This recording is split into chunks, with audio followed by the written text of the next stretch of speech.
Everyone, कैसे हो आप सब। मैं हूँ सुदेश नागर। मेरे यूट्यूब चैनल मिष्का नागर ब्लॉग्स में आपका वेलकम है। तो अभी बजे हैं सुबह के 5:30 और जितने भी कपड़े हैं मेरे, किचन के क्लोथ्स है और डस्टिंग क्लोथ्स है, सबको मैं गुनगुने पानी में भिगो रही हूँ और 10-15 मिनट के लिए इसको मैं ऐसे ही भिगो के रख दूँगी, जिससे जितना भी इसका मैल है वो सारा बाहर आ जाएगा या फूल जाएगा। तब मैं अच्छे से वॉश करूँगी। और ये आटा आया था रात को। मेरे पास 2 तरह के आटे होते हैं, एक मल्टीग्रेन आटा है और एक ये सिंपल आटा है। तो मल्टीग्रेन आटा मैं जब सब्जी बनाती हूँ, दाल बनाती हूँ, उसके साथ रोटी बनाने में यूज करती हूँ। और जो ये सिंपल आटा आया हुआ है, इसको मैं जैसे आलू के परांठे होते हैं या किसी भी तरह के परांठे बनाते हैं हम लोग, और या फिर पूरी बनाते हैं, तो इसको यूज करती हूँ मैं आटे को, क्योंकि मल्टीग्रेन से थोड़ा सा अच्छा सा टेस्ट नहीं आता है और थोड़े पराठे और पूरी बनाने में भी दिक्कत होती है। तो यहाँ पे फिर मैं ये चावल है, चावल आए थे मेरे, मैंने चावल भी मंगवाए थे। तो ये चावल भी 5 किलो है। और ये जो आप वाइट सी कटोरी देख रहे हो मैंने निकाली है, ये मैंने इसमें नाप करने के लिए रखी हुई है। 2 कटोरी चावल में मेरे पूरे परिवार के लिए पूर्ति हो जाती है। तो इस वजह से मैंने ये कटोरी इसी के अंदर रखी हुई है। और अभी पिछली बार मैंने कंटेनर सारे अच्छे से साफ़ कर दिए थे, और इस बार मैं सिर्फ ऊपर का ढक्कन साफ़ करूँगी, क्योंकि कंटेनर ज़्यादा गंदे नहीं थे और इस ढक्कन के ऊपर सब्जी गिर गई थी तो वो जम गई थी। उसको भी मैंने अच्छे से साफ़ कर लिया है बिल्कुल। और बस ये जो ढक्कन है, अगर इनको भी हम साफ़ कर दें हफ्ते में 10 दिन में, तो फिर कंटेनर जल्दी से गंदे नहीं दिखते हैं। और ये थोड़ा सा चम्मच से मैं इसको छुटा रही हूँ जो सब्ज़ी गिर गई थी, क्योंकि उस टाइम मैंने ध्यान नहीं दिया। अब मैंने देखा तो जैसे बच्चे खाना लेके जाते हैं किचन से या मैं कुछ करती हूँ, तो कंटेनर नीचे ही रखे रहते हैं। मेरी किचन ज़्यादा बड़ी नहीं है, तो कुछ बड़े डब्बों को मैं बाहर रख लेती हूँ।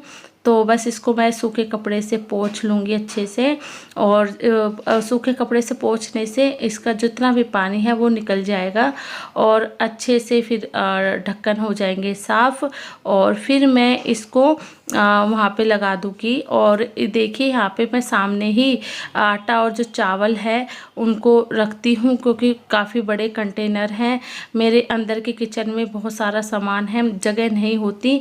तो और मोस्टली ज़्यादातर जितने भी मीडियम क्लास फैमिली के लोग होते हैं, मिडिल क्लास के लोग होते हैं, उनकी किचन इतनी ही बड़ी होती है, ज़्यादा बड़ी नहीं होती।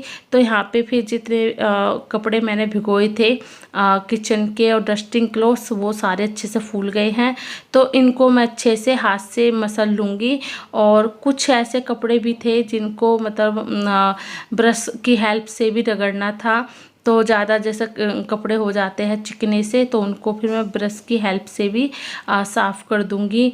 और ऐसा मैं रोज़ नहीं करती हूँ, कपड़े 3-4 दिन में जैसे ही मुझे टाइम मिलता है वैसे ही धो देती हूँ, क्योंकि फिर ये 3-4-5 दिन तक भी आराम से चल जाते हैं। रिक्वायरमेंट होती है कि हमें किचन के कपड़े कब धोने हैं, जब हमें लगे कि ज़्यादा गंदे हो गए हैं और इनको साफ़ करना है, तब हम इसको साफ़ कर सकते हैं। और अभी सुबह 5:30 बजे का टाइम है, तो उस वजह से ये सुबह 7-8 बजे तक सूख जाएंगे धूप में ही। और अभी तो खैर इनको मैं पानी में निकालूंगी अच्छे से, पानी से निकाल के। और यहीं पे मैं ज़्यादातर किचन में ही ऐसे काम कर लेती हूँ जो किचन के कपड़े वपड़े धोने का काम होता है, क्योंकि बाथरूम में इतनी ज़्यादा रिक्वायरमेंट नहीं होती है, बड़े कपड़े नहीं है, छोटे कपड़े हैं और सिंक में ही अच्छे से धुल जाएंगे।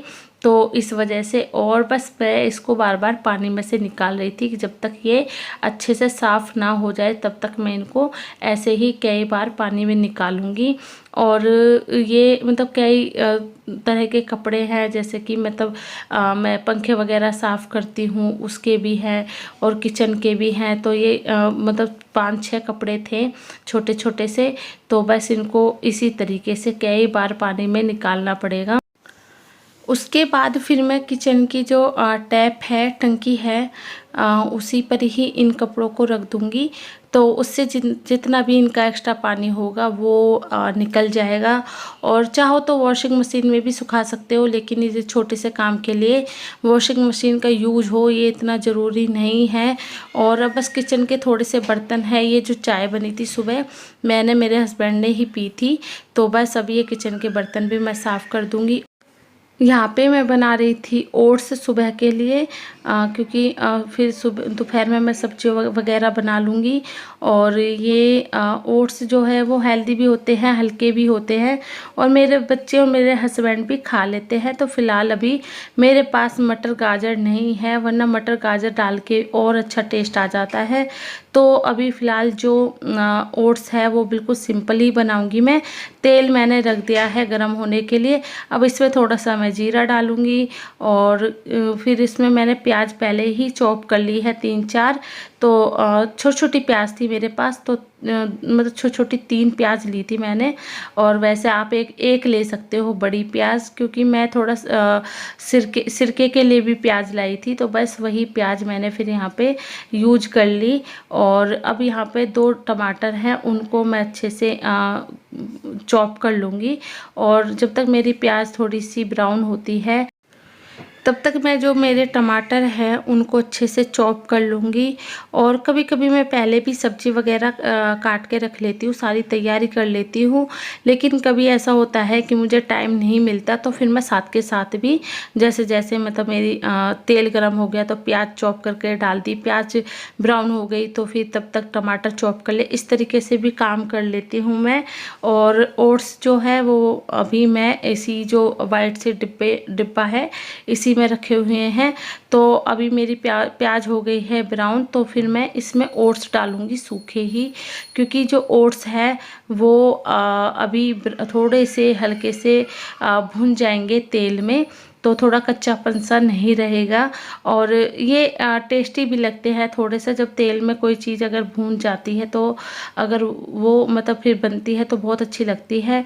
तो यहाँ पे थोड़े से मसाले डालूंगी पहले मैं प्याज में ही। और टूटू आ गया था, तो फिर मैं टूटू से बात कर रही थी, कुछ कह रहा था टूटू, तो मैं उसकी तरफ भी मेरा ध्यान था।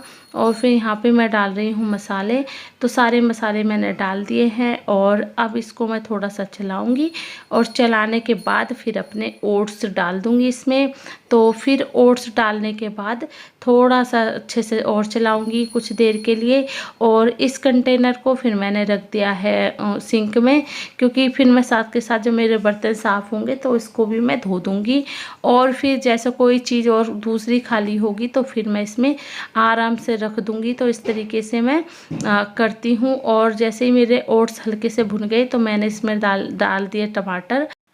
इन सब चीज़ों को फिर मैं अच्छे से मिक्स कर दूंगी, क्योंकि टमाटर भी बहुत जल्दी पक जाते हैं। तो अच्छे से चलाने के बाद अब यहाँ पे मैं डालूँगी पानी। और पानी थोड़ा सा ज़्यादा ही डालूँगी, जितने मेरे ओट्स हैं उससे थोड़ा सा ज़्यादा, क्योंकि जो ओट्स है वो थोड़ा सा फूलते हैं और पानी थोड़ा सा ज़्यादा लगता है। और ओट्स वैसे पतले ही अच्छे लगते हैं।